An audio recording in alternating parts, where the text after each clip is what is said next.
Our understanding of the world relies strongly on what we can sense and see. But what if we could change for a moment our perspective and get into the infinitesimal small? We would be able to see the very surface of nature, being able to pick up a single brick and find out how it is made.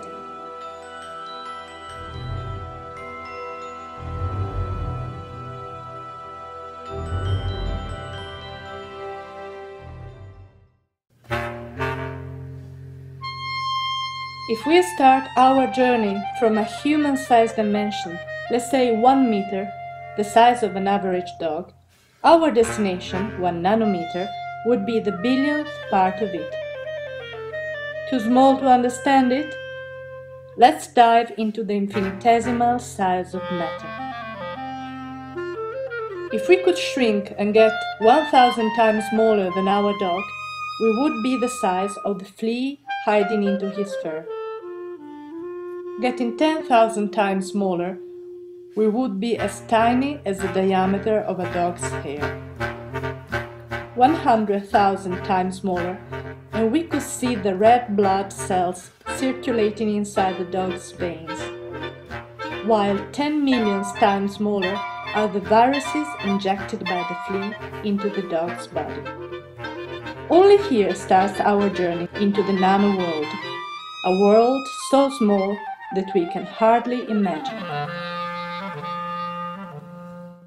This story starts with an idea of Professor Enzo Di Fabrizio, an eclectic Italian scientist, director of the Nanostructures department at the Italian Institute of Technology of Genoa and full professor of physics at the University of Magna Grecia in Catanzaro.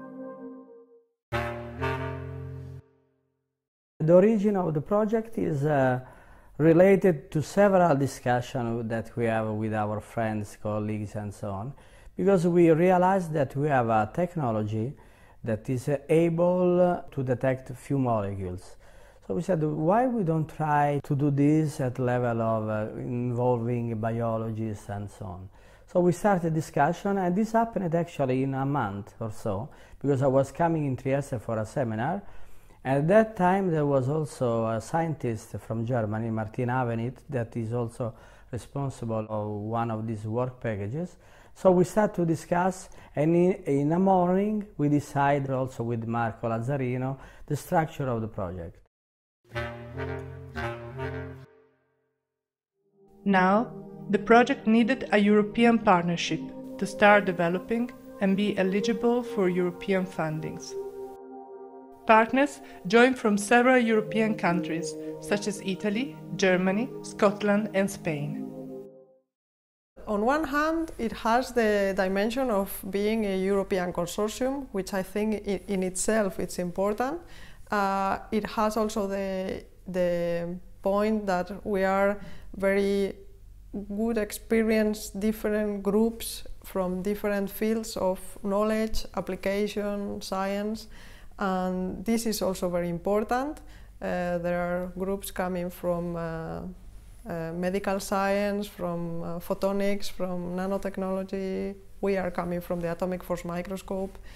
And we are all working together. We are learning to communicate among ourselves, not only from the point of view of cultural differences in Europe, but also from the different backgrounds in knowledge. The main goal is to do a single molecule detection. So taking one molecule, for example, one protein, and study it. And this is a task that is really one of the hot topics in the science in general.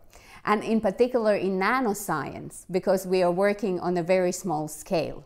Our purpose is to provide nanotechnologists a tool able to characterize and understand the material at the nanoscale.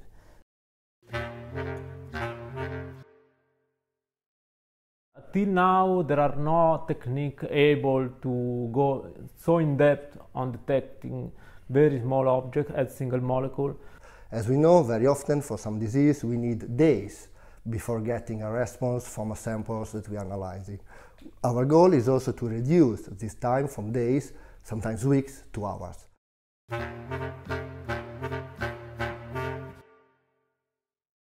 could be useful to explain a little bit what is atomic force microscopy. Atomic force microscopy is a microscope which can image materials, surfaces, objects with a very high resolution on the nanometer scale. Standard microscopy stops at a certain dimension. If we have something smaller than the light wavelength, it cannot be seen. No matter what lenses or instruments we employ, until we use the light, there are some physical laws that won't allow to see objects smaller than the light wavelength. Below this size is impossible to see. So what people have invented some 20 years ago, and actually I think this was the starting point of nanotechnology, they invented a particular microscope that was able to go beyond this limit. This new microscope works just like a blind person. A blind person cannot use the light to see. If he wants to understand the world, he has to touch. There is a very small probe which is made to touch the environment. And by measuring the interaction of the probe with the environment, it is possible to reconstruct the properties of the environment. And this probe can be manufactured to be much smaller than the wavelength of light, and actually can be atomically small. So that's why it's called atomic force microscopy. There's nothing to do with the atomic energy, it's not dangerous, it's not going to blow up, and just because atoms are used to probe the environment. So the resolution we can get is the resolution of an atom. The idea is that essentially we want to measure small living samples, so essentially cells. So the cell is composed of different components like lipids and proteins, and the main task is that the protein is very small, so it's only 5 nanometers typically, so which you also have in your body, so every cell contains such proteins in the membranes of your cells. So this size essentially you cannot measure if you have a very big so-called tip, which we use in our measurements.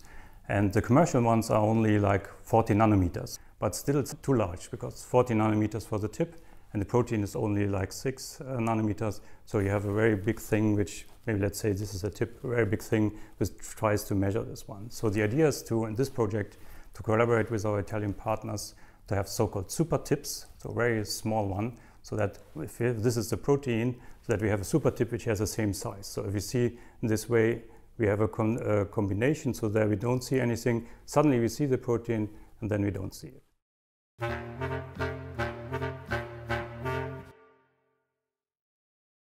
What was missing in this frame was a chemical property of the surface, because chemical properties of the surface need somehow the use of the light. So it's not enough to touch, to use an atom to touch, but we want to have light that interacts with the material and give us the properties of material. So if you look around and you try to understand if a chair is made of plastic or wood or metal, well, actually what gives us the information is not the shape of the chair, because you can make the same chair of metal, plastic or wood, but it's the color of the chair.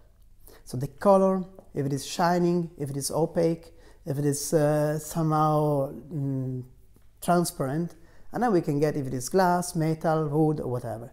So actually the light gives us much more information than just the shape or the structure of an object, but give us an information of the composition of the object. It was impossible to reconstruct the chemical properties of the materials that compose a particular object to the nanoscale. I was able to see a nano object, what was the shape, what was the size, but not the material. To do this, we needed light, and we needed to create a sort of probe that was as small as an atom, but carrying the information of the light.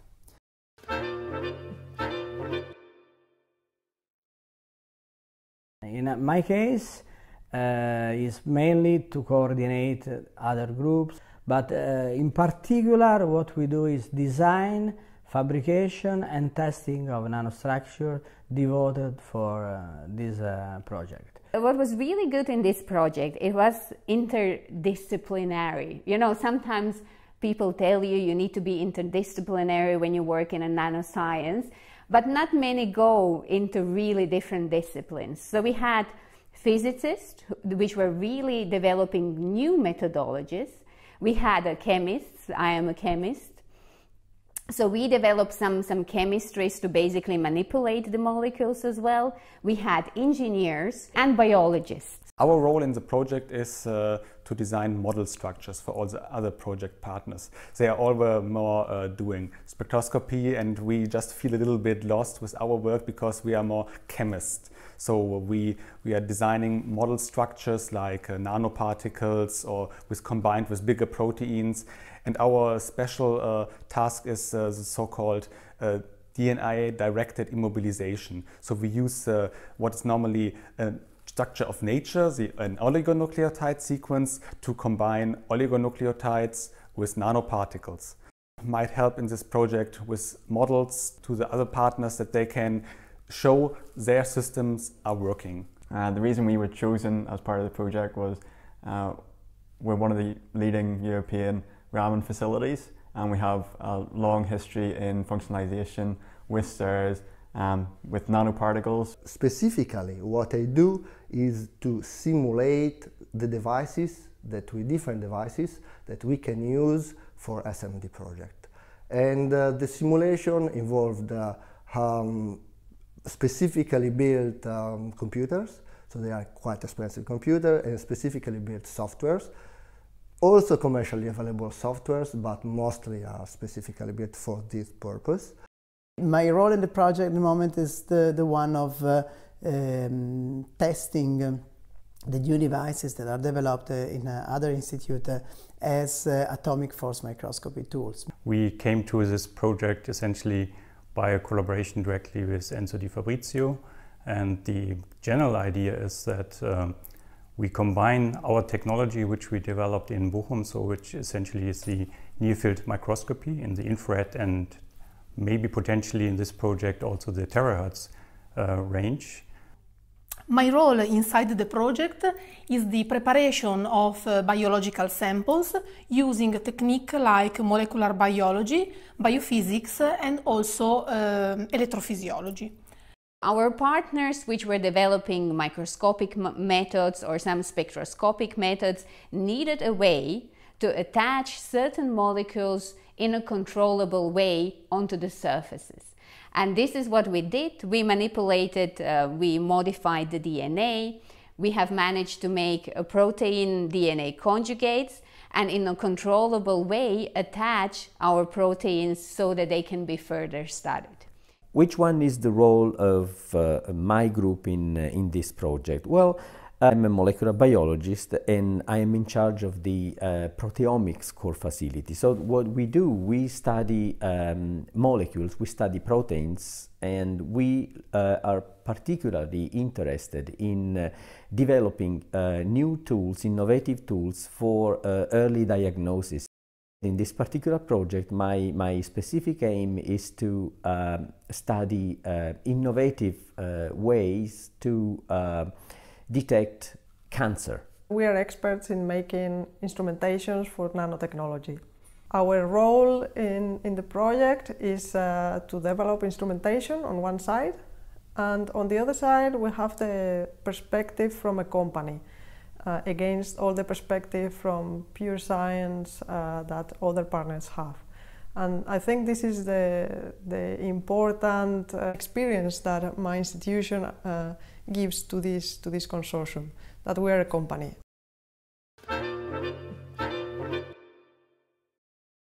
The point is to have something that realistically can get signal from samples which inside has very few objects that we can look. There is a paper which was published recently on nanoletters which shows what happens if you want to do analysis of molecules.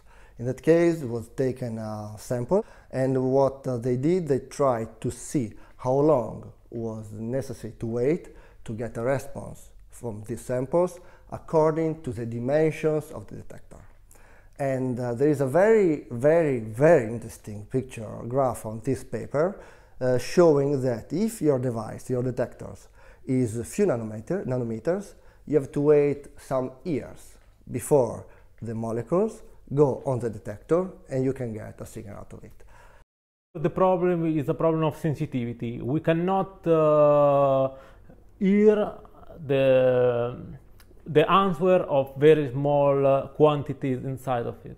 So we can confine the laser beam in a way that usually is not done or was not done like this in the past, and confine it in a very small volume. We can in this way excite a very low number of molecules. This will be the fundamental achievement of our project. We have a plasma membrane that contains inside our protein. With the tip and with a specific technique, we can make interaction between the atomic force microscopy and the protein. Then we can fish, so touch binding, and then extract the protein from the plasma membrane. We think that this could be an alternative way to know and to get knowledge on the structure and function of proteins on cell membrane when the cell is still alive.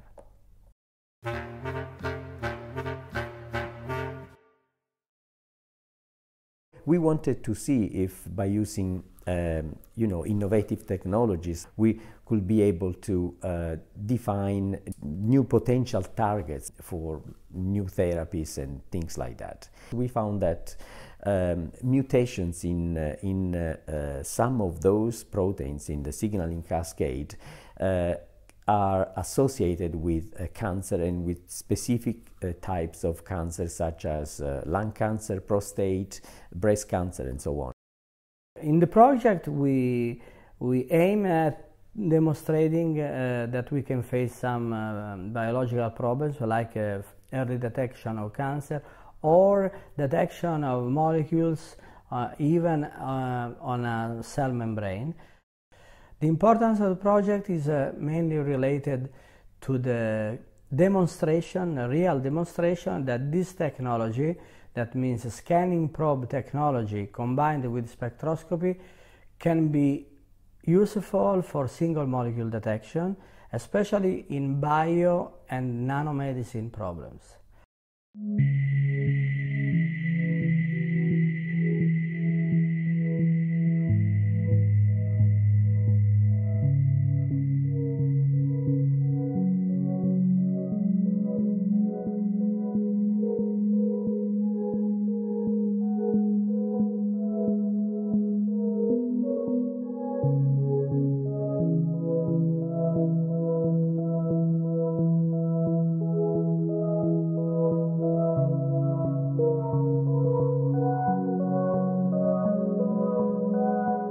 Sometimes, every now and then, one of them finds a very important revolutionary finding. All the others don't, but if there were not all the others, it would be impossible to get the finding.